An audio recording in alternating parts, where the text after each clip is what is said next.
In today's gripping story, she begged to trade her baby for bread. The farmer said nothing, then he took them both. A tale of desperation, destiny, and a twist you won't forget. Don't forget to like, subscribe, and share. Tell me, where are you watching from? Let's get started. The wind slashed across the empty plains as the woman stumbled forward, clutching her starving infant tight against her chest. Her breath came in ragged bursts, each one tearing through her throat like sandpaper. Dirt clung to her skin, and the sun had baked her clothing into stiff layers of dust. For miles behind her stretched nothing but wilderness, and for miles ahead stood only a lonely farmhouse. She didn't know the owner, didn't know if he was kind or cruel. All she knew was that her child's cries were fading, and desperation had drowned every shred of pride she once had. She walked past the broken fence posts, boots dragging through the barren earth, and approached the farmhouse door.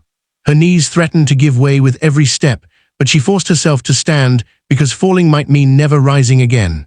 A tall, broad man stepped onto the porch, wiping his hands on an old cloth. His eyes tracked her carefully, not with suspicion or pity, but with a quiet, unreadable intensity. Without thinking, without planning her words, she held out her trembling arms, her child barely whimpering in the thin blanket. "Please," she whispered, barely able to form the words as exhaustion strangled her voice. "Please take him, take my baby. Give me bread, anything. He's starving, I can't feed him." Her voice cracked, and she sank to her knees as her last reserve of strength shattered. She had never felt humiliation like this, offering her own child to a stranger, but hunger had eaten through every barrier until only survival remained. She waited for his answer, but the farmer didn't speak. His silence felt sharper than a blade.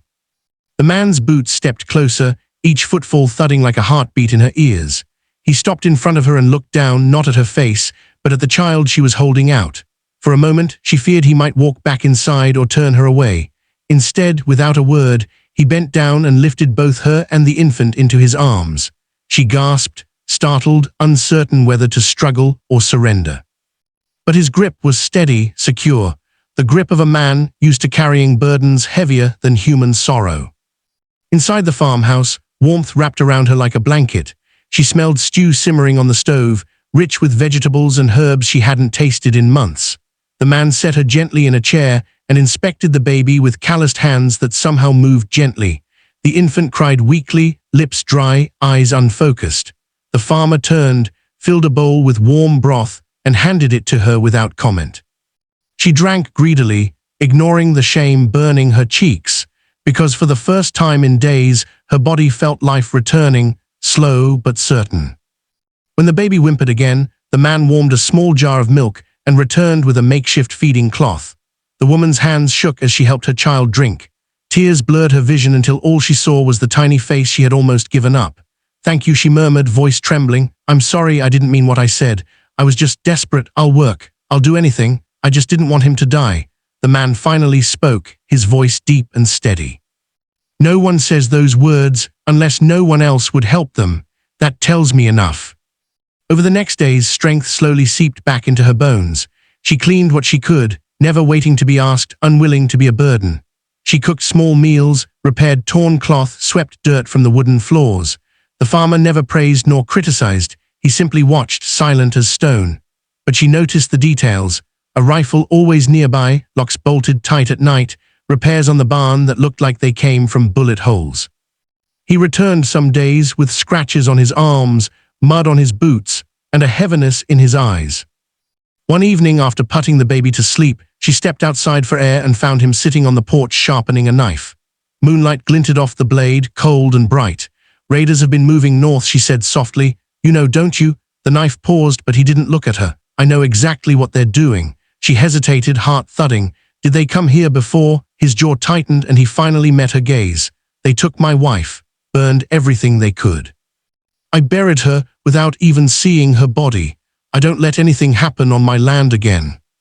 Her heart ached at his confession, the raw pain still lingering behind his hardened exterior. She realized then that the silence he carried wasn't emptiness, but grief carved into the shape of a man. He wasn't distant by nature, he was wounded. And yet he had taken her in without question, had fed her child without hesitation. She wondered why. Maybe he didn't know either. Maybe saving them was the only thing that made sense after losing everything. In the quiet night, Their unspoken sorrows settled between them like fragile threads, binding two broken worlds. The next morning, faint tremors rippled through the ground. The woman froze, listening. It wasn't thunder. The farmer stepped outside before she even spoke, rifle already in hand. Horses, many of them, raiders, her pulse hammered in her throat. "They're coming," she whispered. He nodded grimly, enough to be trouble. She held her baby tight, fear swallowing her whole. "Run if I fall," he said firmly. "Take the back door, go west, and don't look back." Her voice cracked. "You saved us, let me help you."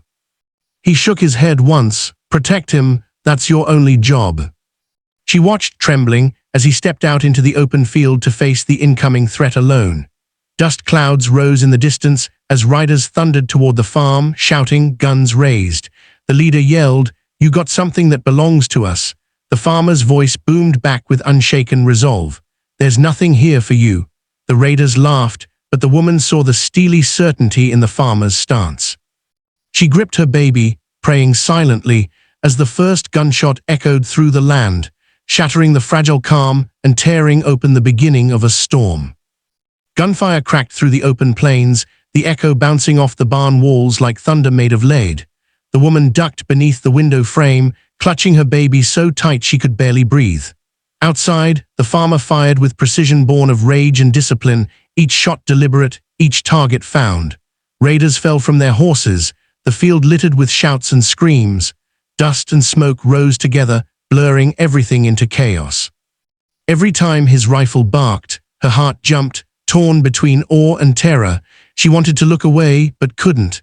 The man she barely knew was fighting for her life. The raiders circled wide, firing wild. Trying to draw him out, he didn't move from his ground. He knelt behind a half-broken fence post, using it like a fortress, eyes sharp and movements measured. The woman prayed in silence, trembling so hard her teeth chattered. The baby whimpered softly, sensing her fear. She pressed a hand over his tiny chest, whispering hushes between the cracks of gunfire. A bullet tore through the window shutter beside her face, spraying splinters. She bit her lip to keep from crying out. The sound might mean the end of both of them. Minutes stretched into eternity. Then suddenly silence. Smoke drifted lazily in the air. The woman dared to rise, inching toward the door, her heart racing so loud it drowned out everything else. She opened it a crack and saw the farmer standing alone in the yard, rifle still in hand, the ground scattered with bodies. The raiders who weren't dead were gone, disappearing over the ridge. For a moment he looked invincible, tall, unyielding, carved from the land itself. But then he staggered. His rifle slipped from his grasp. Blood darkened the side of his shirt. The sight struck her harder than any bullet could. She screamed his name and ran into the open yard, ignoring the danger. Kneeling beside him, she pressed her hand against the wound, but the blood kept coming. "Hold on," she cried, voice breaking. "You can't leave us now. You saved us." His breathing was shallow, his gaze distant but steady on her face. "I told you," he said weakly, "that you were safe here." His words cracked like dry wood, but his eyes held warmth that didn't fade. She shook her head fiercely. "Not without you," she said. "Not without the man who gave me hope again." She dragged him inside, every movement a battle between strength and panic. She tore cloth from her skirt, pressed it against the wound, and prayed for the bleeding to stop. He gritted his teeth, refusing to cry out, even as pain carved lines across his face.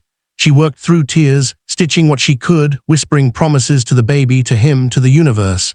"You don't get to die," she whispered. "Not after saving us, not after everything." Hours passed like shadows, the sun dipping below the horizon. At last, exhausted, she slumped beside him, his breathing slow but steady. When dawn broke, a golden light spilled through the cracked window. The baby stirred first, letting out a small cry that filled the house with life again. She lifted her head and found the farmer's eyes open.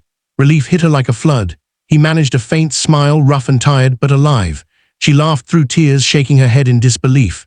"You stubborn man," she said softly. He tried to sit up, but she pressed him back gently. "Rest. You've done enough." He exhaled, his voice rasping. "Didn't expect to wake up." "You had to," she said. "Someone has to fix that fence again." The days that followed were quiet, peaceful in a way the frontier rarely allowed. She cooked, cleaned, and watched over both him and the child. The farmer healed slowly, each day regaining a little more strength. Sometimes they spoke, sometimes they didn't. Words weren't always needed. When he could finally stand again, he walked out to the field where the grave of the raiders marked the ground. She followed, holding the baby, the wind tugging at her hair. He didn't say anything, just stood staring at the horizon.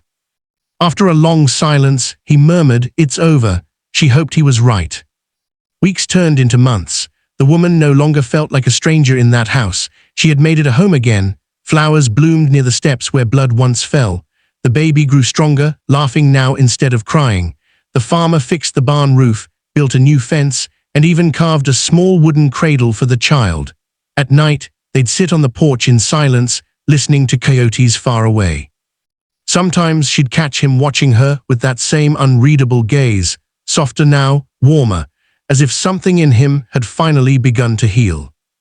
One evening, as the sky burned orange, she turned to him and said, "You could have turned us away that day. You didn't owe us anything." He looked at her for a long moment before answering. "Maybe I needed to be reminded what it means to keep someone alive," he said quietly. She smiled faintly, tears gathering in her eyes. "You gave us more than life. You gave us a chance." He looked down at the child asleep in her arms, then back at her. "No," he said, "you gave me one." His words lingered in the cooling air, tender and true. When winter came, the first snow fell soft over the farm, blanketing the scars of the land in white. The woman stood at the window, the baby cooing in her arms, watching the man outside splitting firewood. The sight filled her chest with warmth that no fire could match. She thought back to that first desperate day, the hunger, the hopelessness, the moment she nearly traded everything. Now there was peace. She had bread, a roof, a future. The farmer looked up from his work and met her gaze. He smiled. In that moment, she knew she would never walk alone again.